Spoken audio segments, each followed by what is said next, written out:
Egypt dahil sa hindi maayos sa sitwasyong politikal doon.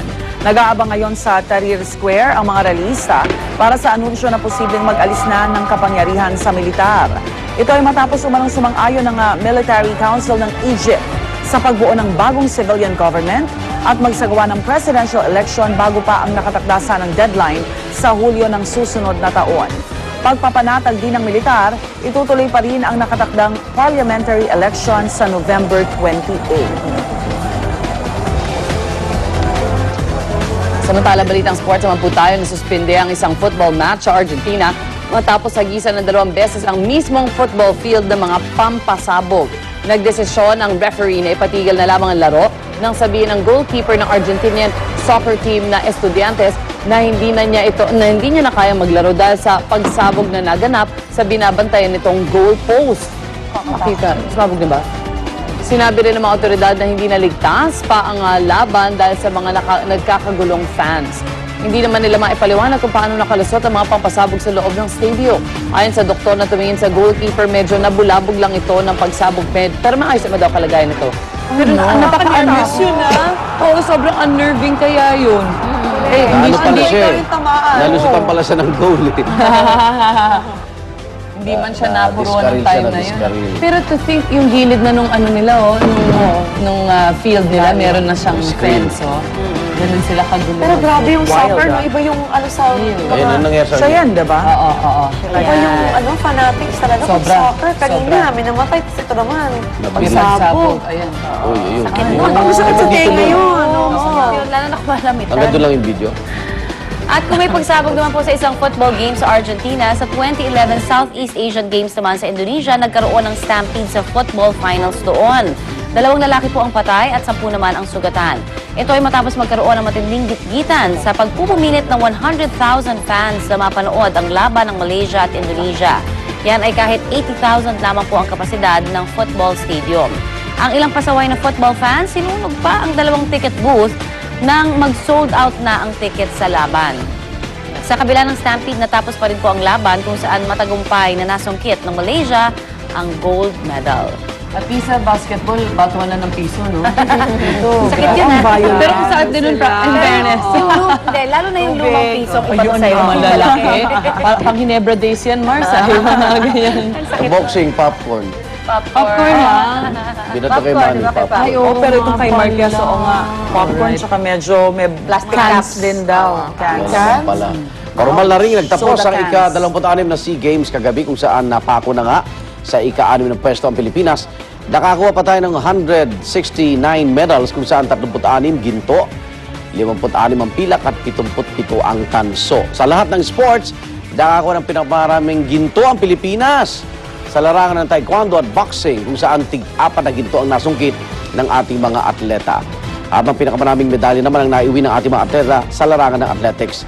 Nagkampiyon naman ang host country na Indonesia na sinundan ng Thailand at Vietnam. Congratulations sa ating mga atletang Pinoy. Nice Dumating na one, sila Christian, sila ang champion sa basketball.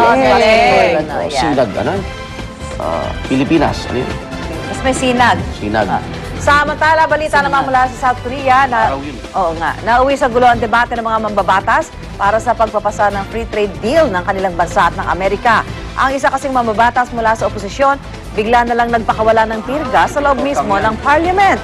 Kaya ang ilang mambabatas halos maluha sa loob ng chamber.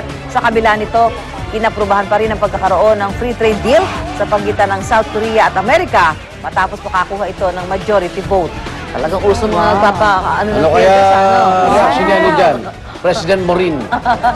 President Morin. Sobrang passionate naman mong babatas. Sobra. Dr. Kang sa amin. Dito meron din naman di ba? Dati. Sampalan na puti, wala na Wala naman Pero yun na yung worst, ano? Yun So na far, yun. yun Sa ating na sa medyas Sampal lang. lang. Sa bubugan talaga.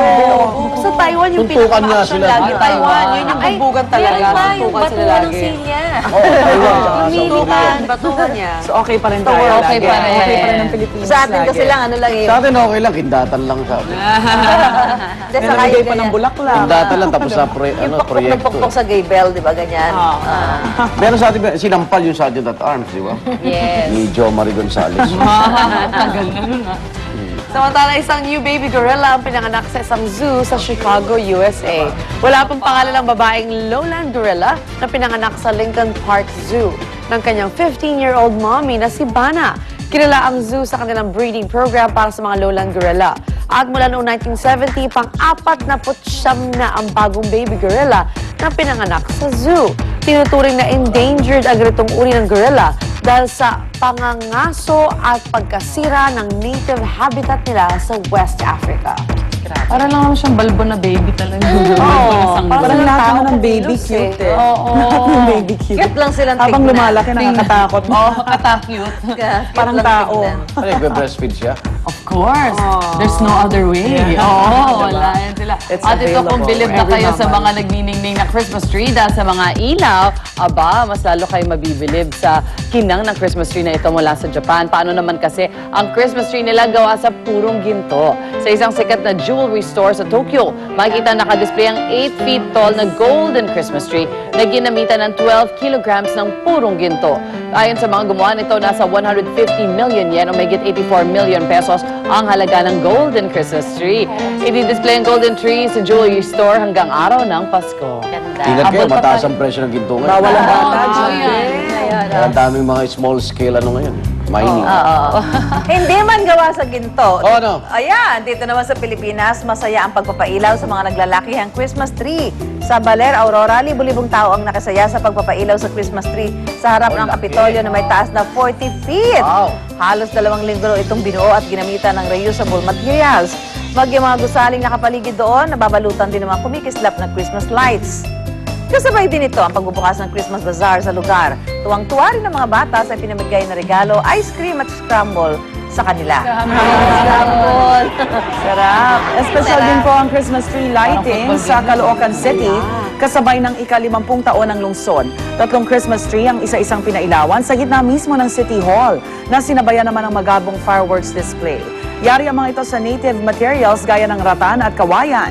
Bukod sa mga bituin, may disenyo rin itong araw na simbolo ng pagpupursige ng lungsod ng Caloocan. Buti walang bigote yan. Oo nga, no? Kalat na kalat sa Caloocan. Kaahit lang. At ito naman ang magang showbiz balita ni Luan. Luan? Corporate. Girl. Good morning po mga kachika. Narito po ang ating latest update mula sa Survivor Philippines Celebrity Doubles Showdown. Tanggal na po sa isla ang dating sex bomb member na si Aifa Medina at ang kanyang teammate na Star Talk host si Alisa Alano. Ito po ay matapos silang ma-vote out kauna-unahang tribal council ng Tribong Bulan.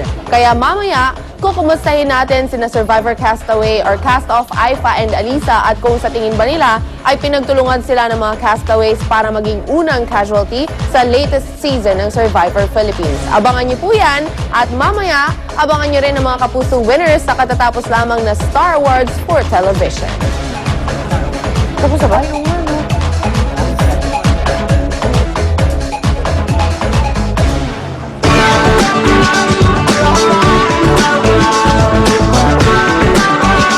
Good morning mga kapuso! Ito na po ang ating init panahon mula po sa Pag-asa. Ayan, medyo po pwede nyo na pong ilabas ang inyong mga hindi na tuyong labahin kahapon dahil ngayon medyo magkakaroon ng mainit-init na panahon. Ang Luzon po at Northern at Central Luzon, ayan, magkakaroon pa rin ho ng tinatawag nating hanging amihan, hangin na dumarang po sa lupain ng Hilagang Kanlurang Pilipinas na madalas po ay cool and dry. Kaya naman po, ang Northern and Central Luzon, madalas na maulap na kalangitan ng mga kalat-kalat na pag-ulan pa rin po ang mararanasan. Ang ibang bahagi naman po ng ating bansa, kasama na ang Metro Manila, magiging bahagya po hanggang sa kung minsan ay may mga maulap na kalangitan na may mga pulupulong mahinang pag-ulan. Ang ating pong sunrise, 6 a.m. mamaya at ang ating pong sunset ay 5:24 ng hapon. Narito naman po ang mga temperature and weather conditions sa iba pang bahagi ng Pilipinas. Tandaan niyo po mga kapuso, sa kahit ano pa mang hamon ng panahon, manatiling alerto at mahinahon.